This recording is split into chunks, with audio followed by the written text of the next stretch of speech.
বাড়ছে উচ্চশিক্ষিত বেকার, স্নাতক পাশ করেও ১০০ জনে ২৮ জন কর্মহীন। সার্টিফিকেট নির্ভর পড়াশোনায় কারণ বলছেন বিশেষজ্ঞরা।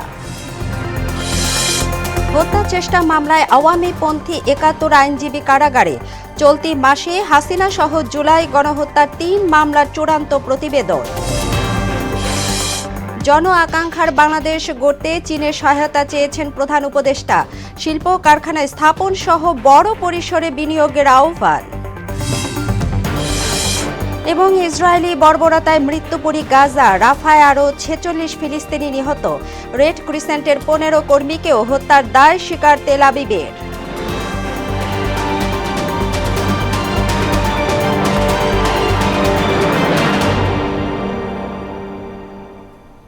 আসসালামু আলাইকুম। মোহনা সংবাদে স্বাগত। শুনছিলেন শিরোনাম, সঙ্গে আছি তাবশিরা লিজা। এবার বিস্তারিত। বর্তমানে দেশে উচ্চশিক্ষিত বেকারত্বের হার সবচেয়ে বেশি। বাংলাদেশ উন্নয়ন গবেষণা প্রতিষ্ঠান BIDS এবং বিশ্ব ব্যাংক সহ বিভিন্ন গবেষণা সংস্থার তথ্য মতে এই মুহূর্তে প্রতি ১০০ জন বেকারের ২৮ জনই স্নাতক এবং স্নাতকোত্তর পাস। বিশেষজ্ঞরা বলছেন, সার্টিফিকেট নির্ভর পড়াশোনা এবং শিক্ষার সঙ্গে চাকরির বাজারের অসামঞ্জস্যতার কারণেই বাড়ছে শিক্ষিত বেকারের সংখ্যা। বেকারত্ব নিয়ে মাহবুব হাসান রিপনের ২ পর্ব ধারাবাহিক প্রতিবেদনের আজ প্রথম পর্ব। দেশে মোট জনসংখ্যার ১/৩ তরুণ। স্বাধীনতার পর শিক্ষাসহ আর্থসামাজিক খাতে প্রভূত উন্নয়ন হলেও বেড়েছে বেকারত্ব। কর্মসংস্থানের অভাবে গেল ১৩ বছরে উচ্চশিক্ষিত বেকার বেড়েছে ৮ গুণের মতো।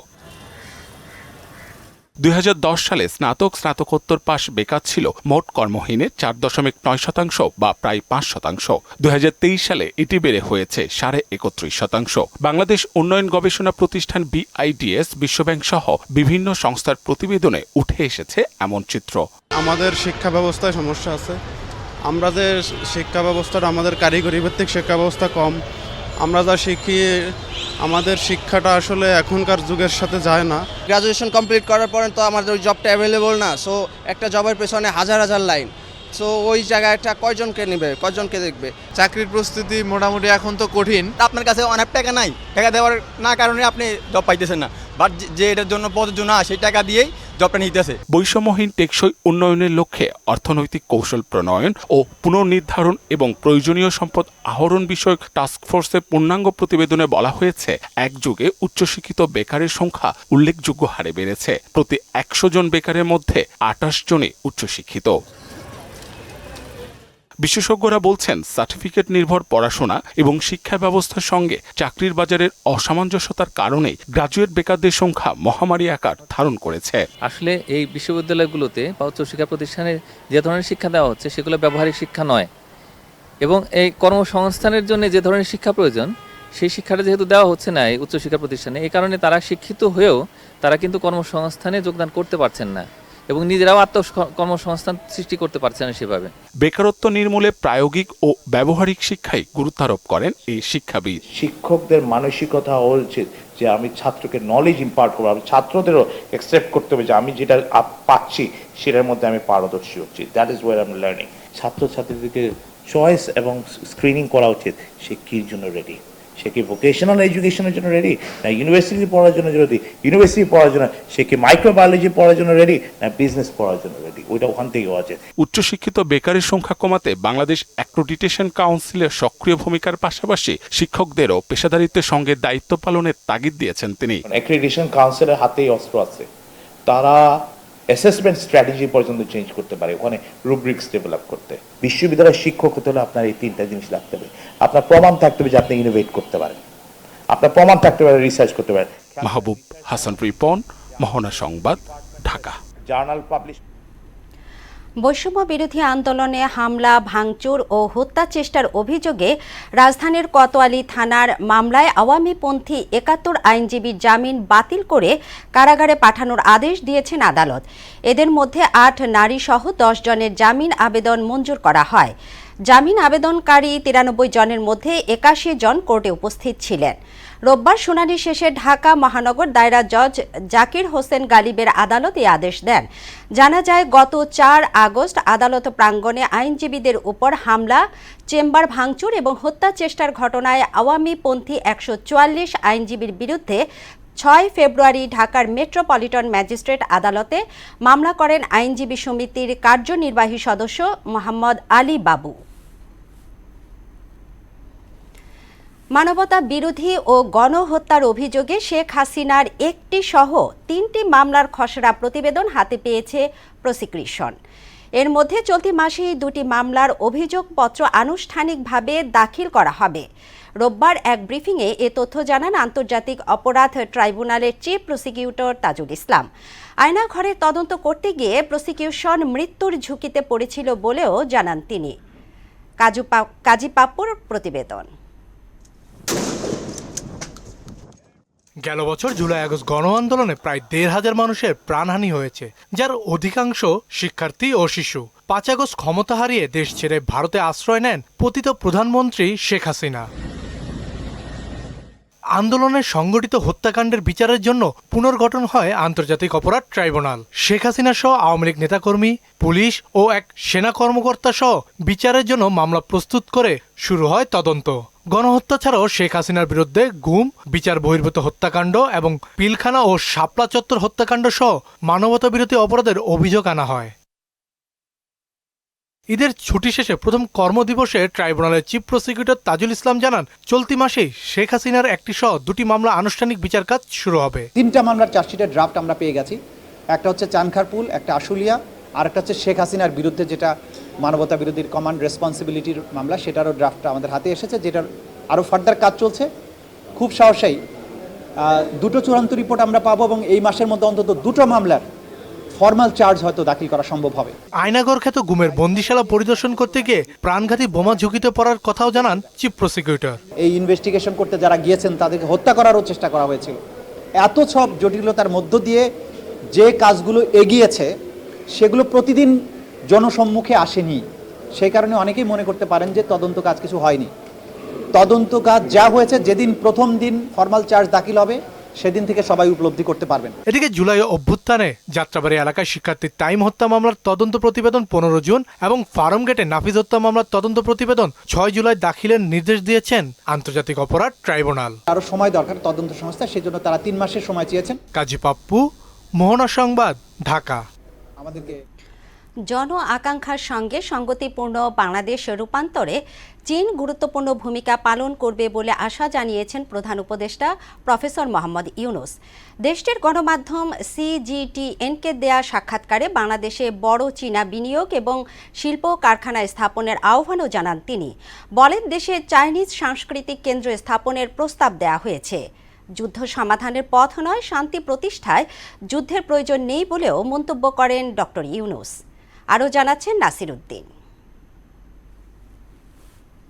চীনের দক্ষিণাঞ্চলীয় দ্বীপ প্রদেশ হাইনানে গেল 26 থেকে 29 মার্চ অনুষ্ঠিত বোয়াও সম্মেলনে যোগ দেন প্রধান উপদেষ্টা প্রফেসর মুহাম্মদ ইউনূস। এরপর তিনি বেইজিং সফর করেন। সে সময় ডক্টর ইউনূসের সাক্ষাৎকার নেয় চীনা গণমাধ্যম CGTN, যা সম্প্রতি প্রকাশ করা হয়।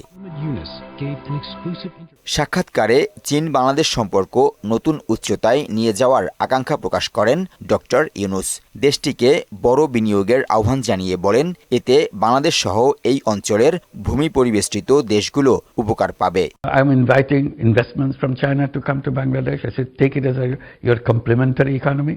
So you bring your investment, you produce things, sell wherever you want, whether you want to sell in China or you sell outside of Bangladesh, anywhere else. It's your choice. We are your factory. চীনের belt and road initiative BRI-কে সর্বোচ্চ গুরুত্ব দেওয়ার কথা উল্লেখ করে প্রধান উপদেষ্টা বলেন, দেশে চাইনিজ সাংস্কৃতিক কেন্দ্র স্থাপনের প্রস্তাব দেয়া হয়েছে। One of the things that we suggested during my visit is to build a Chinese cultural center in Bangladesh. তিনি বলেন, স্বল্পোন্নত থেকে উন্নয়নশীল দেশে উত্তরণের পথে বাংলাদেশ। এক্ষেত্রে সবার সহযোগিতা দরকার। বিশ্ব শান্তি প্রতিষ্ঠায় যুদ্ধ কোনো সমাধান হতে পারে না বলেও মন্তব্য করেন প্রধান উপদেষ্টা। So we join hands and create the world that we want. And that's my point. If you imagine, it will happen. Let's imagine that world. Peace is the solution. War is not a solution. One world leads to another world. So why don't we build peace so that there's no need for war? জন আকাঙ্ক্ষার বাংলাদেশ গড়তে চীন সহযোগিতা করে যাবে বলেও আশা জানান professor Muhammad Yunus. Like impossible is how to get the poverty out from a nation. Nasir Uddin, Mohona Sangbad. But you are creating. দেশের বাইরের খবর। ইসরায়েলি হামলায় গাজার রাফা অঞ্চল পরিণত হয়েছে মৃত্যুপুরীতে। খান ইউনিস সহ বিভিন্ন অঞ্চলে বিমান, ড্রোন এবং স্থল হামলা চালিয়ে ২৪ ঘণ্টায় আরও ৪৬ ফিলিস্তিনিকে হত্যা করেছে সেনারা। এর সঙ্গে সেখানে ১ মাসের অবরোধ আরোপ করেছে দখলদাররা। এদিকে গাজায় স্বেচ্ছাসেবী সংগঠন রেড ক্রিসেন্টের ১৫ স্বাস্থ্যকর্মীকে হত্যার দায় স্বীকার করেছে ইসরায়েল। ইশতিয়াক হোসেনের ডেস্ক রিপোর্ট। এ দৃশ্যের বর্ণনা দেওয়ার সাধ্য কারণে নৃশংসতা, নির্মমতা, বর্বরতা সকল শব্দই যেন ছোট মনে হয় এর কাছে। সিনেমা অথবা আর্টিফিশিয়াল ইন্টেলিজেন্সকেও হার মানাবে এটি। উপত্যকাটির বিধ্বস্ত ভবনের উপর একের পর এক বোমা হামলা চালাচ্ছে ইসরায়েল, যেখানে চোখে পড়ে ক্ষতবিক্ষত ছিন্নভিন্ন মানবদেহ।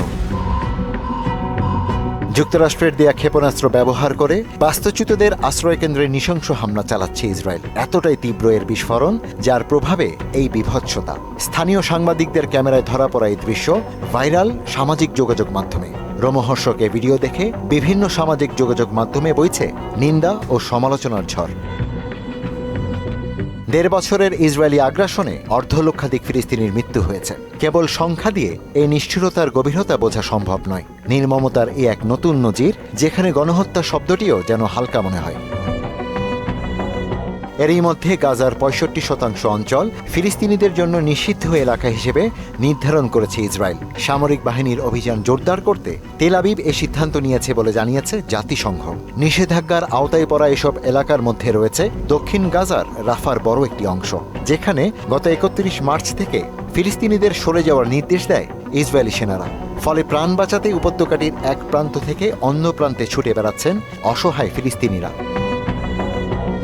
এর আগে হামাসের সঙ্গে যুদ্ধবিরতি চুক্তি লঙ্ঘন করে ১৮ মার্চ গাজা ভূখণ্ডে সামরিক অভিযান পুনরায় শুরু করে ইসরায়েল। এরই মধ্যে তাদের সৈন্যরা ৬০০টিরও বেশি লক্ষ্যবস্তুতে আঘাত করেছে এবং তাদের ভাষায় ২৫০'র বেশি সন্ত্রাসী নির্মূল করেছে।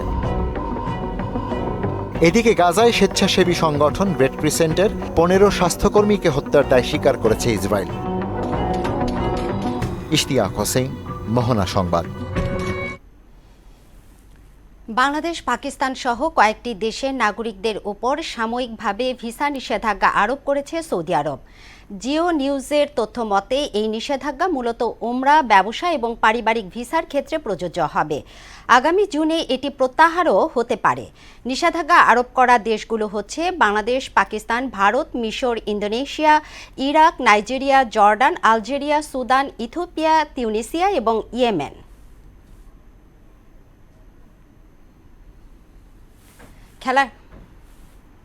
খেলার খবর, ক্রিকেট। হৃদরোগে আক্রান্ত হয়ে লম্বা সময়ের জন্য মাঠের বাইরে তামিম ইকবাল। এবার উন্নত চিকিৎসার জন্য সিঙ্গাপুরে যাচ্ছেন তিনি। বিষয়টি গণমাধ্যমকে নিশ্চিত করেছেন বিসিবির প্রধান চিকিৎসক দেবাশিস চৌধুরী। তিনি জানান, উন্নত চিকিৎসার জন্য সিঙ্গাপুরে যাবেন তামিম। শুরুতে থাইল্যান্ড যাওয়ার কথা থাকলেও পরিবারের সিদ্ধান্তে গন্তব্য বদলে সিঙ্গাপুর নির্ধারণ করা হয়েছে। ইতোমধ্যে তার ভিসা এবং বিমানের টিকিটও নিশ্চিত হয়েছে। জানা গেছে, সিঙ্গাপুরে গিয়ে একজন বিশেষজ্ঞ হৃদরোগ চিকিৎসকের সঙ্গে দেখা করবেন তামিম। সেখানে হার্ট সহ পুরো শরীরের চেকআপ করাবেন তিনি। শেষ করব মোহনা সংবাদ, তবে যাবার আগে শিরোনামগুলো আরও একবার।